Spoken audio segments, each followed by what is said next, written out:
Greetings of the day, student. Just wanted to discuss about last two topic of the chapter. That is, one is counting ones in a window, and other one is decaying of a window. Fine.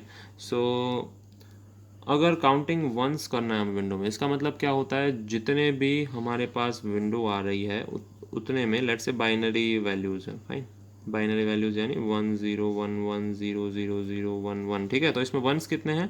That is 1 2 3 4 and 5. तो there are 5 ones inside the window.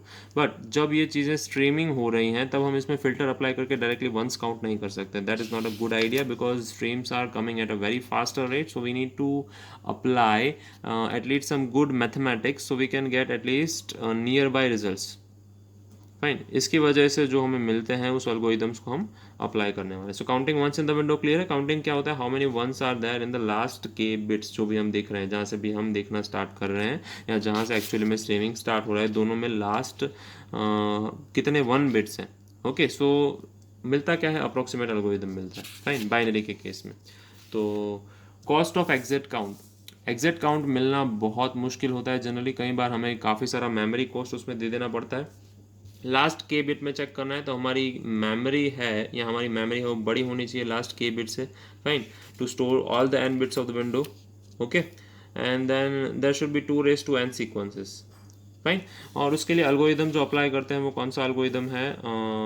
दातार जिनो, just a second, as you can see it is hard to pronounce. It is Datar Genois Indic Motwani. Okay, that is the algorithm's name and short form it is called DGIM algorithm. ये version क्या करता है? एक तो O log 2n bits use करता है. that is its space complexity. Big O space complexity है. Big O space complexity मतलब हाईएस्ट है. Represent a window of n bits. n bit की विंडो रिप्रेजेंट करने के लिए इतने ही स्पेस यूज़ करता है. और एस्टिमेटेड नंबर ऑफ वंस है वो अच्छे से विथ लेस देन 50% एरर वो ढूंढ लेता है. ठीक है, तो बेसिकली अल्गोरिदम क्या है वो क्विकली देख लेता है. एक तो वो बकेट में मानता है. इसका मतलब क्या है कि आपका जो नंबर है, आपकी स्ट्रिंग है, वो बकेट्स में डिवाइड होनी चाहिए. We divide the window into bucket. हमारी जो विंडो है उसको बकेट में डिवाइड कैसे करते हैं? एक तो उसके टाइम स्टैम्प पे से, जो उसका बकेट है, उसकी विंडो है, उसमें राइट मोस्ट टाइम स्टैम्प कौन सा है और लेफ्ट मोस्ट कौन सा है, और number of ones in the bucket. This number must be a power of 2. Bucket ऐसे ही बनाएंगे. बकेट का मतलब है I mean parts of the window. हम पार्ट्स ऑफ द विंडो वैसे ही रखेंगे जो रिप्रेजेंट कर रहा है. क्या रिप्रेजेंट कर रहा है? Power of 2. यानी इस तरीके होंगे. 2 raised to 0 इज अलाउड, यानी 1 एक ही 1 है तो अलाउड है. 2 raised to 1 is equal to 2. 2 1 है तो अलाउड है. 2 raised to 2 is equal to 4. 2 raised to 3 is equal to 8. यानी इतने नंबर ऑफ वंस होते हैं तो अलाउड है. उसी हिसाब से हम बकेट्स क्रिएट करेंगे. बाकी बीच में 1 या 0 जो भी जा रहा है उसको हम 0 को प्रोबेबली हम जाने देंगे. ठीक है, जैसे कि आप यहाँ पे देख रहे हैं. एटलीस्ट साइज ऑफ 8 है, pardon me, at least size of 8 है, 2 साइज ऑफ 4 है, 1 साइज ऑफ 2 है, 2 साइज ऑफ 1 है. इन सब में आप देखिए यहाँ पे 2 raised to 0, 2 raised to 0, 2 raised to 1, 2 raised to 1, 2 raised to 2 and 2 raised to 3 probably. Fine, इस तरीके से हम इस स्ट्रीम है जो ऊपर स्ट्रीम दी गई है उसको मैंने इस तरीके से यहाँ पे डिवाइड किया है. कुछ रूल्स है फॉलो करने पड़ते हैं अगर हमें स्ट्रीम को रिप्रेजेंट करना है. तो कैसे?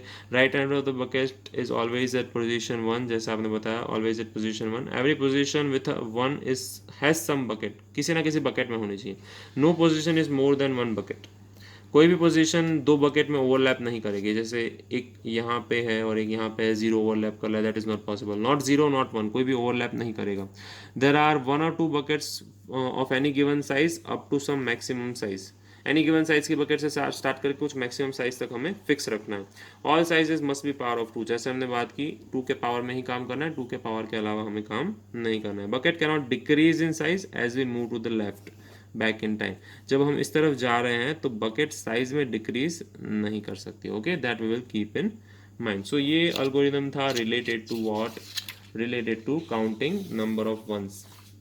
नेक्स्ट टॉपिक जो मुझे डिस्कस करना है वो डीकेइंग विंडोज़ है. फाइन, जब भी हम स्लाइडिंग विंडो अज्यूम करते हैं, स्ट्रीमिंग विंडो अज्यूम करते हैं, certain tail of the stream, हमारा ध्यान टेल पे रहता है. क्यों? क्योंकि वहाँ पे कुछ ना कुछ एलिमेंट रिपीट होते हैं. मोस्ट रिसेंट एलिमेंट हमें देखने मिलता है कि लास्ट 4 एलिमेंट कौन सा है, इसीलिए हमारा ध्यान वहाँ पे होता है. तो प्रॉब्लम क्या होता है मोस्ट कॉमन एलिमेंट में? फाइन। सपोज हम क्या कर रहे हैं, स्ट्रीम है हमारे पास मूवी टिकट्स की, जो हमें मूवी टिकट्स बार बार शो कर रही है कि movie ticket purchased all over the world के पास हमारे पास स्ट्रीम है। हमारे पास क्विकली स्ट्रीम आ रही है। स्ट्रीम में हमें क्या है, एक तो नेम ऑफ द मूवी मिल रहा है और पार्ट ऑफ द एलिमेंट मिल रहा है, ये दो चीज़ें हमें मिल रही हैं। तो हमें समरी में लिखना क्या है, मोस्ट पॉपुलर मूवीज करंटली, अगर हमसे पूछा गया करंटली तो हो क्या सकता है, popularity of star Wars episode 4 which sold many tickets. Fine, but most of these were sold decades ago. Star Wars 4 कब आया था, एक डेकेड पहले आया था। तब उसकी अभी की फिल्म से काफ़ी सारी टिकट्स बिची हो। लेट्स से अभी है मूवी 1 है, मूवी 2 है और मूवी 3 है, और यहाँ पे स्टार वॉर्स है। ठीक है, स्टार वॉर्स। मुझे करंट पॉपुलर मूवी चाहिए, इसीलिए करंटली अगर ये तीनों मूवी रिलीज हुई हैं, इनके एक एक वीक में लेट्स से अज्यूम करते हैं 10K, 20K और 30K टिकट्स बुक हुई हैं, तो स्टार वॉर्स की अगर let's say 100K tickets book हुई थी तो भी मेरे लिए पॉपुलर मूवी नहीं है। क्यों? क्योंकि मुझे रिसेंट मूवी चाहिए, ये ध्यान देंगे। इसको कहते हैं डीकेइंग विंडो। ओके, तो जैसे जैसे टाइम बढ़ता जाता है वैसे वैसे आपकी वैल्यू कम होती जाती है, जो आपका एक्चुअल इंपॉर्टेंस है वो आपके टाइम के हिसाब से रहता है। That is known as decaying window. Definition क्या है, count of ones in window हम नहीं पूछ रहे, other let's compute a smooth aggregation of all the ones ever seen in the stream with decaying heights weights. So the further back in the stream the less weight is given. जितना पीछे पीछे one थे उतना उनको कम I mean importance दिया गया था। Let's say मुझे लास्ट 2 डेज का फेवरेट मूवी चाहिए, लास्ट 2 डेज में जितने भी मूवी है उसमें सबसे अच्छा रिव्यू चाहिए, तो मैं क्या करूँगा, जैसे जैसे पीछे ज़्यादा जाएगा, यहाँ पे लेट्स से एक दिन में हम लोग कितनी बार रिव्यू करते हैं, 8 बार रिव्यू करते हैं, तो 2, 4, 6 और 8, एक दिन का रिव्यू खत्म हो गया। 1, 2, 3, 4, 5, 6, 8, एक दिन 8, एक दिन का रिव्यू खत्म। दिस इज 1, 2, 3, 4, 5, 6, 7, 8, फाइन, यहाँ पे रिव्यू खत्म। तो हमारे पास लेट से 3, 2 और 1 लास्ट 3 डेज का रिव्यूज़ है। फाइन, तो जितनी मैं रिव्यू बढ़ाता जाऊंगा, फाइन, थर्ड डे के रिव्यू पे जाऊंगा तो मुझे वहाँ पे जो पॉपुलर मूवीज़ मिलेंगी वो मेरे लिए यूज़फुल नहीं होंगी, क्योंकि मुझे करंट पॉपुलर मूवीज़ चाहिए। लेट से दिन बढ़ाते बढ़ाते बढ़ाते बढ़ाते बढ़ाते बढ़ाते मैं 180 डेज पे पहुँच गया। 180 डेज पे हम वापस अगेन 10 सैंपल लेंगे।